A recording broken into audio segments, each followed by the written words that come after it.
राजस्थान के वनों की सीरीज के अंदर अभ्यारण्य का ये पार्ट आपके लिए बहुत महत्वपूर्ण भूमिका निभाएगा। आज हम देखेंगे सज्जनगढ़ अभ्यारण्य, शेरगढ़ अभ्यारण्य, गजनेर अभ्यारण्य, कनक सागर पक्षी अभ्यारण्य और केलादेवी अभ्यारण्य, कैलाश शाकला के बारे में और मृग वनों के बारे में। और उसके बाद हम फिर देखेंगे चिड़ियाघर के बारे में और फिर देखेंगे हम निषेध क्षेत्र।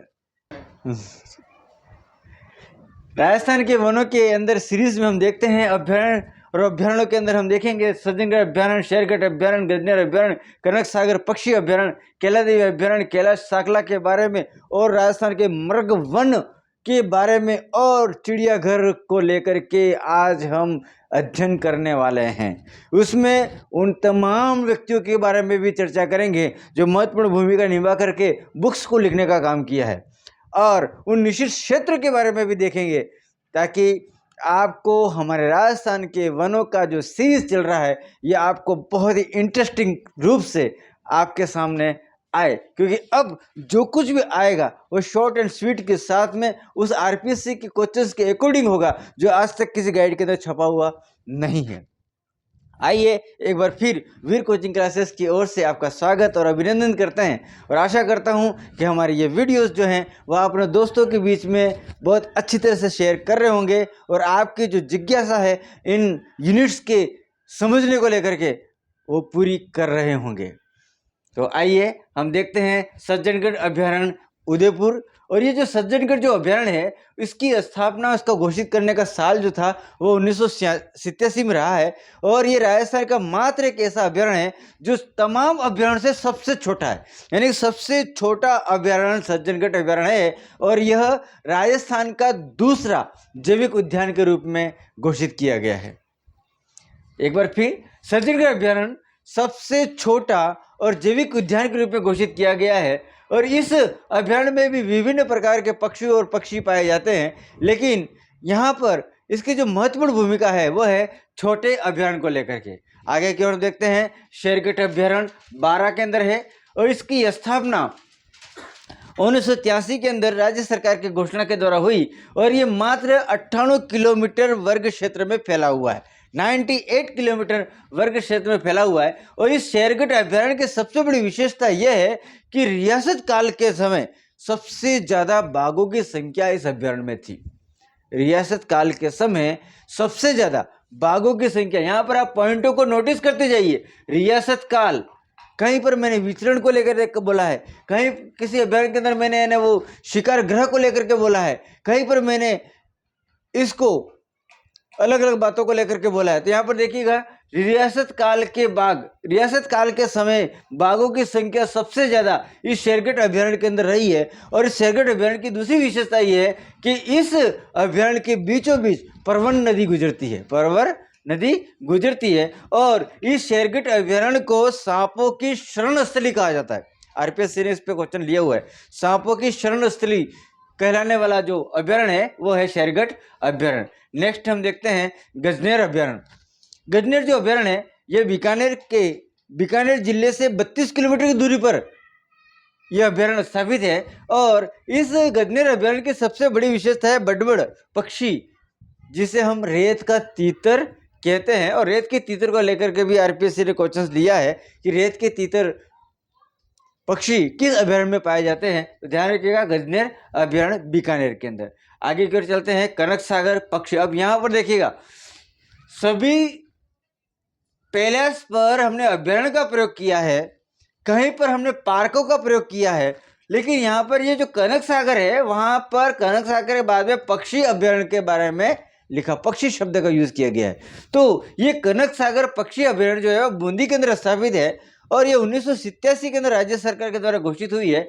और इस कनक सागर पक्षी अभ्यारण्य की सबसे बड़ी विशेषता है जल मुर्गी और स्नैक बर्ड उपलब्ध है। जल मुर्गी और स्नैक बर्ड उपलब्ध हैं इस कनक सागर पक्षी अभ्यारण्य में। नेक्स्ट है हमारा केलादेवी अभ्यारण्य, और केलादेवी जो अभ्यारण्य है वो करौली के अंदर स्थित है, और इसकी स्थापना, उसका घोषणा करने का समय 1983 रहा है। और इस अभ्यारण्य के अंदर भी वह तमाम प्रकार के पक्षी और पशु पाए गए हैं जो कि अन्य अभ्यारण्य के अंदर बने पड़े हुए हैं। इस केलादेवी अभ्यारण्य जो है यहाँ पर भी बाघों को लेकर के विचरण केंद्र के रूप में विख्यात रहा है। और हम बार बार बाघों को संरक्षण को लेकर के, बाघों को प्रोजेक्ट के रूप में जो हमने चर्चाएं की है, उसके पीछे का कारण रहा है कि 2006 में जब बाघ की संख्या में कमी हुई, तो 2006 के अंदर वसुंधरा राज्य सरकार के समय सुनीता अनिल नारायण नाम की एक व्यक्ति, जो एक महिला थी, उसे इस बाघों की कमी को लेकर के जांच करने को लेकर के एक कमेटी गठित की गई। और ये जो कमेटी थी वो बाघों की संख्या कम क्यों हुई उस पर रिसर्च किया। और वो व्यक्ति जो था, उसका नाम, वो जो व्यक्ति था वो था सुनीता नारायण अनिल। सुनीता नारायण अनिल, ये तीनों ही नाम, जैसे सुनीता नारायण अनिल, ये एक ही नाम है। और 99% लड़के कंफ्यूजन खा जाते हैं कि सुनीता तो कोई लड़की होगी, नारायण कोई लड़का होगा और अनिल कोई लड़की होगी। लेकिन ये हमारे दक्षिणी भारत की ये प्रसिद्ध बाघों को लेकर विशेषज्ञ है, और उसका नाम है सुनीता नारायण अनिल, जो कि एक लेडीज है। इसी के जांचों के अंदर हमारा एक नाम उभर करके सामने आया, क्योंकि इस बाघों को जन्म देने को लेकर के, बाघों के ऊपर संरक्षण को लेकर के, बाघों को रिसर्च करने को लेकर के, इसका जो जन्मदाता बनकर के उभरा है वो है हमारे कैलाश साकला। और इस कैलाश साकला को लेकर के भी राजस्थान के आरपीएससी ने क्वेश्चन ले लिया है। ये जोधपुर के निवासी हैं और इसे हम टाइगर मैन ऑफ इंडिया, यानी कि टाइगर मैन ऑफ इंडिया के नाम से इस कैलाश साकला को जाना जाता है। टाइगर मैन ऑफ इंडिया के नाम से इस कैलाश साकला को जाना जाता है, जो कि जोधपुर का निवासी है। और इस कैलाश साकला ने 2 पुस्तकें लिखी है। 2 पुस्तकों के ऊपर भी आरपीएससी ने क्वेश्चंस ले लिए है। और पहली पुस्तक है टाइगर, पहली पुस्तक का नाम है टाइगर, और दूसरी पुस्तक का नाम है return of the tiger, return of the tiger. ये 2 बुक्स कैलाश साकला की सबसे प्रसिद्ध बाघों को लेकर के रिचेस्ट बुक्स हैं। और इस तरह से बाघों को लेकर के काम करने वाले व्यक्ति जो रहा है वो कैलाश साकला रहा हुआ है, जो कि टाइगर मैन ऑफ इंडिया कहते हैं। और इस जांच को लेकर के जो कमेटी बनी, उस कमेटी का जो अध्यक्ष बना है, जो महिला थी, वो थी सुनीता नारायण अनिल। इसी के साथ हमारे राजस्थान के अभ्यारण्यों के अंदर जब मृग वनों की बात हुई, तो हम यहाँ देखते हैं कि हमारे राजस्थान के अंदर 6 मृग वनों का निर्माण हुआ है, जिसमें मृग वन है अशोक विहार मृग वन जयपुर, अशोक विहार मृग वन जयपुर। इन मृग वनों को लेकर के भी आरपीएससी ने क्वेश्चंस लिए हैं, इसलिए मैं आपको यहाँ पर मिलान को लेकर के, कथन को लेकर के क्वेश्चंस बन के उभरे हैं, इसलिए मैं आपको इस मृग वनों के बारे में बता रहा हूँ। तो अशोक विहार मृग वन जयपुर में, और ये 1986 के अंदर स्थापना हुई। संजय उद्यान शाहपुरा जयपुर के अंदर 1986 के अंदर ही ये दूसरा मृग वन की स्थापना हुई। पुष्कर मृग वन अजमेर के अंदर 1985 के अंदर इस मृग वन की स्थापना हुई। माचिया सफारी पार्क जोधपुर के अंदर भी माचिया सफारी पार्क मृग वन के नाम से जोधपुर के अंदर 1985 में इसकी स्थापना हुई। चित्तौड़गढ़ में चित्तौड़गढ़ मृग वन के नाम से 1969 के अंदर यह स्थापना हुई। उसके बाद में सज्जनगढ़ मृग वन उदयपुर के अंदर 1984 के अंदर इसकी स्थापना हुई। और अंतिम था अमृता देवी मृग वन, जो कि खेजड़ली जोधपुर के अंदर इस मृग वन को लेकर के स्थापना हुई। इस तरह से हमारे राजस्थान के अंदर 6 मृग वनों की भी स्थापना हुई है। हम आगे की ओर हम देखते हैं पक्षी घर, यस जंतुआलय। हमारे राजस्थान के अंदर 5 जंतुआलय की स्थापना हुई है। जयपुर के अंदर 1876 के अंदर, जो कि राजस्थान का सबसे प्राचीन जंतुआलय है। उदयपुर के अंदर 1878 में स्थापना हुई, जो कि हमारे गुलाबबाग के अंदर स्थित है। बीकानेर के अंदर 1922 में स्थापना हुई। जोधपुर में 1936 में स्थापना हुई, जो कि जोधपुर का जो अभ्यारण्य है, ये जोधपुर का जो जंतुआलय है, वो गोडावण पक्षी को लेकर महत्वपूर्ण भूमिका निभाता है। और गोडावण पक्षी को कृत्रिम रूप से गर्भाधान करने के लिए विख्यात है, कृत्रिम रूप से गर्भाधान करने को लेकर के विख्यात है। उसके बाद 1954 के अंदर कोटा के अंदर, और अंतिम अजमेर के अंदर यह जंतुआलय प्रसिद्ध है। ठीक इसी तरह से हमारे राजस्थान के अंदर चिड़ियाघर भी स्थित है। चिड़ियाघर में जोधपुर का चिड़ियाघर, जयपुर के राम विकास बाग के अंदर चिड़ियाघर, उदयपुर के अंदर गुलाबबाग के अंदर चिड़ियाघर, बीकानेर के अंदर चिड़ियाघर और कोटला के अंदर चिड़ियाघर। इस तरह से हमारे राजस्थान में 5 चिड़ियाघर हैं, जोधपुर, जयपुर, उदयपुर, बीकानेर और कोटा।